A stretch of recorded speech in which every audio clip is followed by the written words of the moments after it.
কুরবানি শুরু হয়েছে হযরত আদম আলাইহিস সালামের জামানা থেকে। কার থেকে?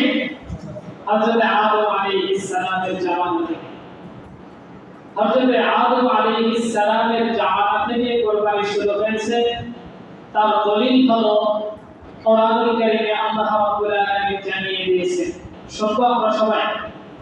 আসুন, আল্লাহ রাব্বুল আলামিন কোরআনুল কারীমের ৫ নম্বর সূরা সূরাতুল মাইদার ২৭ নম্বর আয়াতে জানিয়েছেন, ওয়াতলু আলাইহিম নাবা বনি আদম বিল হক إذ قربا قربانا فتقبل من أحدهما ولم يتقبل من الآخر قال لأقتلنك قال إنما يتقبل الله من المتقين। আল্লাহ রাব্বুল আলামিন কোরআনুল কারীমে জানিয়েছেন, হে নবী, আপনি আপনার উম্মতের মাঝে আদম আলাইহিস সালামের 2 সন্তানের কুরবানির ঘটনা বর্ণনা করে জানিয়ে দিন। কাকে বলেছেন? আমাদের নবীকে বলেছেন, হে নবী, আপনি আপনার উম্মতের মাঝে আদম আলাইহিস সালামের 2 সন্তানের কুরবানির ঘটনা বর্ণনা করে শুনিয়ে দিন, জানিয়ে দিন। কারণ কি? কারণ হলো কিয়ামত পর্যন্ত যারা এই পৃথিবীতে আসবে তারা যেন জানতে পারে যে কুরবানি শুধুমাত্র ইব্রাহিম আলাইহিস সালামের জামানায় শুরু হয়নি, কুরবানি পৃথিবীর সৃষ্টির শুরু হযরত আদম আলাইহিস সালামের জামানা থেকে শুরু হয়েছে। সেই ঘটনা কি? সে ঘটনা আল্লাহ রাব্বুল আলামিনের হাবিব স্পষ্টভাবে উম্মতের মাঝে হাদিসের মধ্যে জানিয়ে দিয়েছেন। আল্লাহর নবী, আল্লাহর হাবিব বিশ্বনবী জনাবে মুহাম্মদুর রাসূলুল্লাহ সাল্লাল্লাহু আলাইহি ওয়াসাল্লাম হাদিসের মধ্যে জানিয়েছেন, আদম আলাইহিস সালামের জামানা থেকে কুরবানি এসেছে। কুরবানি শুরু হয়েছে হযরত আদম আলাইহিস সালামের জামানা থেকে। তার 2 সন্তান ছিল, এক সন্তানের নাম ছিল হাবিল আর এক সন্তানের নাম ছিল কাবিল।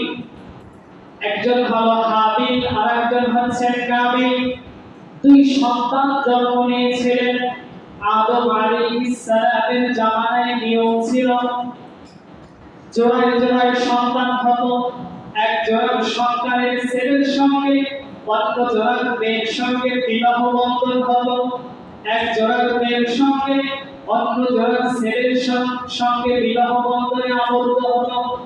অর্থাৎ 2025 সালে যে 2জন ছেলে মেয়ে হয়েছে, 2026 সালে আবার যে 2জন ছেলে মেয়ে হয়েছে, 25 সালের ছেলে, 26 সালের মেয়ে, 25 সালের মেয়ে, 26 সালের ছেলে, এই 2জন বিবাহ বন্ধনে আবদ্ধ হবে। এটা ছিল হযরত আদম আলাইহিস সালামের শরিয়া।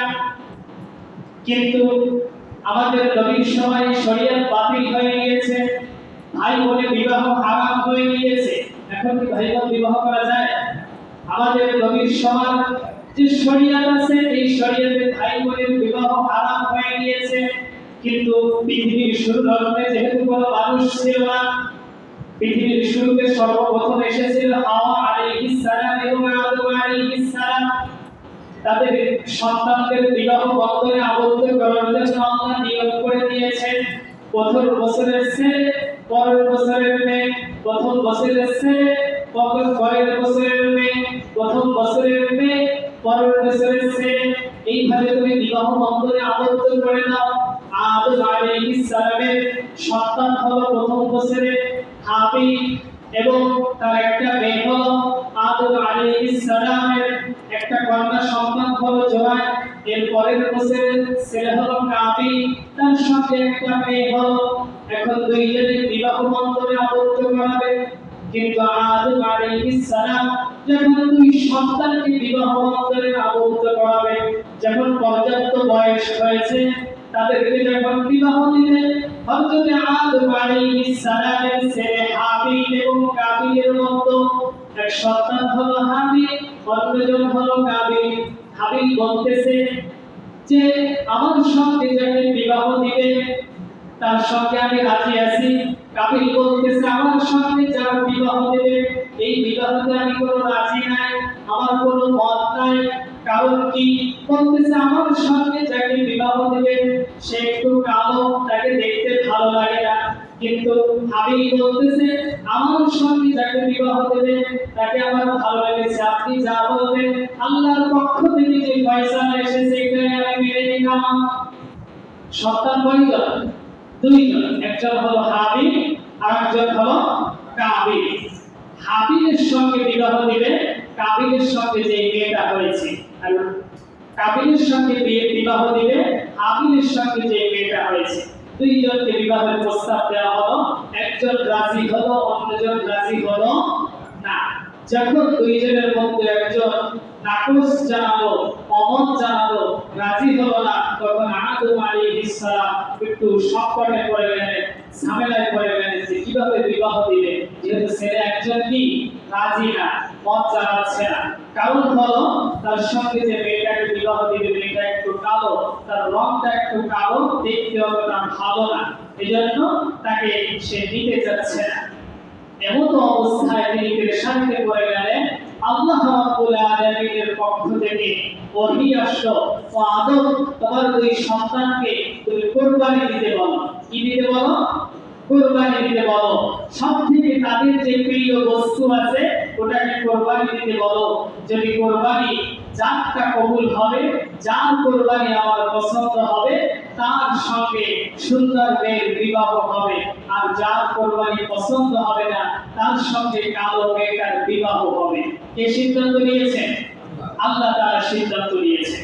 আল্লাহ রাব্বুল আলামিন যখন এই সিদ্ধান্ত জানালেন আদম আলাইহিস সালামকে, আদম আলাইহিস সালাম আবার দুই সন্তানদের মাঝে বর্ণনা করলেন। সন্তানরা রাজি হয়ে গেল, ঠিক আছে। দুই সন্তান, একজনে দুম্বা কুরবানি করার জন্য রেডি হলেন, আর একজন কৃষি পাতা ছিল ওই সময়ের যে ওটা কুরবানি করার জন্য রাজি হলেন। অর্থাৎ তাদের প্রিয় বস্তু ছিল ওইগুলা তারা দুইজন খোলা ময়দানে কুরবানির জন্য তৈরি হলেন। তখনকার কুরবানির নিয়ম ছিল যাদের কুরবানি কবুল হবে তাদের কুরবানি আকাশ থেকে কিছু আগুনের স্ফুলিঙ্গ দিয়ে এসে পুড়িয়ে নষ্ট করে দেবে, একদম শেষ করে দিবে। যখন জাতটা একদম পুড়ে শেষ হয়ে যাবে বোঝা যাবে তার কুরবানি কবুল হয়েছে, আর জাতটা পুড়ে যাবে না বোঝা যাবে তার কুরবানি কবুল হয়নি। বলেন তো আমাদের জামানায় যদি এখনো এই আইন জারি থাকতো তাহলে অবস্থা কতটা কঠিন হতো? খুব কঠিন হতো। একজন আরেকজনকে দেখতে পারতো না, একজন আরেকজনের দিকে তাকাতে পারতো না, লজ্জায় মানুষ বাহিরে বের হতে পারতো না, এমন একটা পরিস্থিতি ঘটতো না? আল্লাহ রাব্বুল আলামিন এর জন্য তার প্রিয় হাবিবের উম্মতদেরকে এই কঠিন অবস্থা থেকে বের করে সহজ পন্থার ব্যবস্থা করে দিয়েছেন। এজন্য আমরা বলি আলহামদুলিল্লাহ। এরপরে দুই সন্তান কুরবানির জন্য রেডি হলেন খোলা ময়দানে। দুই সন্তান, একজন দুম্বা নিয়ে গেলেন আর একজন কৃষি নিয়ে গেলেন, তার যে কৃষি পাতা ছিল এগুলো নিয়ে গেলেন। নিয়ে যাওয়ার পরে হাবিলের যে বস্তু ছিল ওটা পুড়ে ছাই হয়ে গেল, কিন্তু কাবিলের যে বস্তু ছিল ওটা একটুও পড়ে নাই, কিছুই হয় না, যেমনটা তেমনই রয়ে গিয়েছে। এমন অবস্থাতে কাবিল আর হাবিলের তো বুঝতে বাকি নাই যে কার কুরবানি কবুল হয়েছে আর কারটা হয় নাই। আদম আলাইহিস সালামের কাছে দুই সন্তান গেলেন যে হাবিলেরটা করে শেষ হয়ে গিয়েছে, হাবিলের কুরবানি আল্লাহ রাব্বুল আলামিনের দরবারে কবুল হয়ে গিয়েছে, তাহলে রায় তো সে আগেরটাই থেকে গেল, সুন্দর হয়ে তো হাবিলের ভাগ্যেই থেকে গেল, আমার ভাগ্যেতে জড়লো না। আল্লাহ রাব্বুল আলামিনের পক্ষ থেকে আদম আলাইহিস সালাম বলতেছে আল্লাহর যে সিদ্ধান্ত এর উপর তো কোনো সিদ্ধান্ত হয় না। আল্লাহ সিদ্ধান্ত নিয়েছিলেন তোমার জন্য কালো মেঘ আর তোমার জন্য ফর্সা মেঘ, কিন্তু তোমরা রাজি হওনি, তোমরা পরীক্ষা দিয়েছো, এখন পরীক্ষায় যে পাস করেছে সেই তো পাবে পুরস্কার, নাকি? পরীক্ষায় যে ফেল করেছে সে কি পুরস্কার পাবে? সে তো পুরস্কার পাবে না। কিন্তু নাকচ বান্দা কাবিল, তিনি একটু দুষ্ট প্রকৃতি ছিলেন, তিনি একটু খারাপ প্রকৃতি ছিলেন, তিনি এই আইন মেনে নিতে রাজি হলেন না। তিনি এখান থেকে মুখ ফিরিয়ে নিলেন। কিন্তু এই যে আমার উদ্দেশ্য সেটা হচ্ছে কোরবানি কিন্তু ওই জামানা থেকে ওই সময় থেকে শুরু হয়ে গেল। ওখান থেকে কাবিল চিন্তা করলেন তার ভাই হাবিলকে হত্যা করবেন। কি করবে? হত্যা করার সিদ্ধান্ত নিলেন, কারণ তার সুন্দর মেয়ে বিবাহ করতে হবে। জমিনের মধ্যে সর্বপ্রথম ফেতনা সৃষ্টি হয়েছিল হাবিল এবং কাবিলের মধ্যে, দুই ভাইয়ের মধ্যে। কারণটা ছিল কি বলেন তো? নারী। কি কারণ ছিল? নারী জাতি নিয়ে কারণ ছিল। আজ এই সমাজের মধ্যে অসংখ্য জায়গায় যত সম্মানীয় মানুষ হোক না কেন, মুহূর্তের মধ্যে মাটিতে লুটিয়ে পড়ে, ধ্বংস হয়ে যায় শুধুমাত্র এই নারীর কেলেঙ্কারির কারণে। ঠিক না?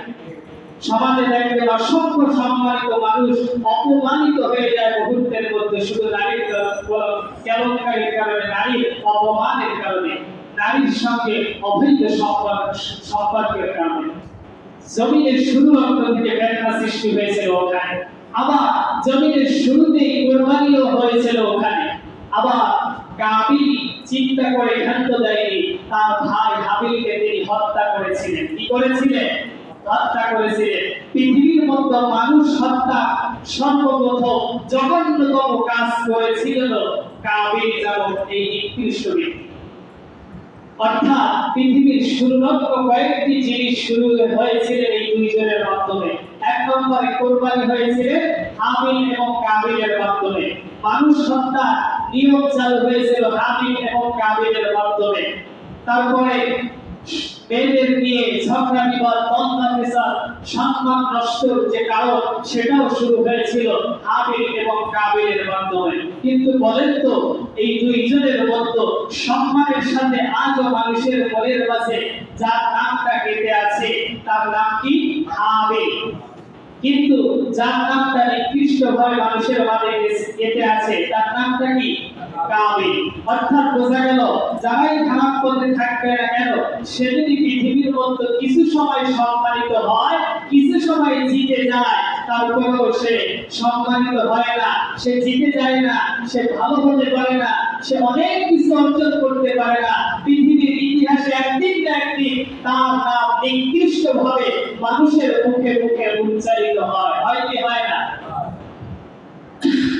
এজন্য আমাদের যে বেঈন মাকসাদ, যে কথা কোরবানি শুরু হয়েছে কোথা থেকে? হাবিল এবং কাবিলের মাধ্যমে।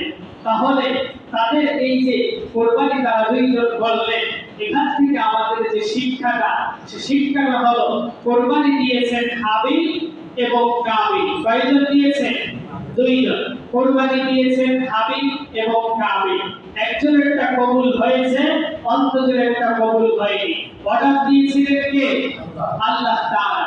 হাবিল কোরবানি করেছিল আল্লাহর জন্য, যে অর্ডার দিয়েছে কে? আল্লাহর জন্য। আল্লাহ অর্ডার করেছে, এজন্য আমি কোরবানি করলাম। কিন্তু কাবিল কোরবানি করেছিল আল্লাহর জন্য নয়, ও কোরবানি করেছিল সুন্দরী মেয়ে বিবাহ করার জন্য। ঠিক না? কাবিল কোরবানি করেছিল কি জন্য? সুন্দরী মেয়ে বিবাহ করার জন্য। ও আল্লাহর জন্য কোরবানি করে নাই। আর এই কারণেই হাবিলের কোরবানি কবুল হয়েছিল আর কাবিলের কোরবানি কবুল হয়নি। এটা থেকে বাস্তব প্রমাণ যেটা পাওয়া যায় সেটা হচ্ছে আজও পৃথিবীর মধ্যে আমরা যদি কোরবানি যত টাকার পশু দিয়ে করি না কেন, লক্ষ টাকার বস্তু দিয়েও যদি কোরবানি করি, আবার মাত্র 10,000 টাকা ছাগল আর গরু দিয়েও যদি কোরবানি করি, যদি নিয়তটা থাকে ইখলাসের সাথে আল্লাহর জন্য, তাহলে ওই 10,000 টাকার কোরবানি মুহূর্তের মধ্যে আল্লাহ তাআলা কবুল করে নেবেন। ঠিক না? কিন্তু লক্ষ টাকা দিয়ে সমাজের মানুষের মাঝে সম্মানিত হলেন, সমাজের মানুষের কাছে বাহবা পেলেন, কিন্তু আপনার মনের মধ্যে ছিল ওই মানুষ আমাকে একটু ভালো বলবে, বরগুন করে না দিলে কেমন দেখায়, আমি সমাজের মধ্যে একটু ধনী মানুষ, আমার ছেলে মেয়ে মানুষের মাঝে কিভাবে মুখ দেখাবে, আমি ক্ষমতাবান ব্যক্তি, আমি যদি এলাকার মধ্যে সব থেকে বাজারের বড় গরুটা দিয়ে কোরবানি না দিতে পারি, তাহলে তো আমার সম্মান থাকবে না, মর্যাদা থাকবে না। আপনি ওই বড় গরু ঠিকই কোরবানি দেবেন, গোশত ঠিকই খাবে, কিন্তু আপনার ওই কোরবানি কাবিলের মতো আল্লাহর দরবারে পৌঁছাবে না। এজন্য মূল লক্ষ্য থাকবে কি? কোন মানুষের জন্য না আল্লাহর জন্য? আল্লাহর জন্য কোরবানি দিতে হবে।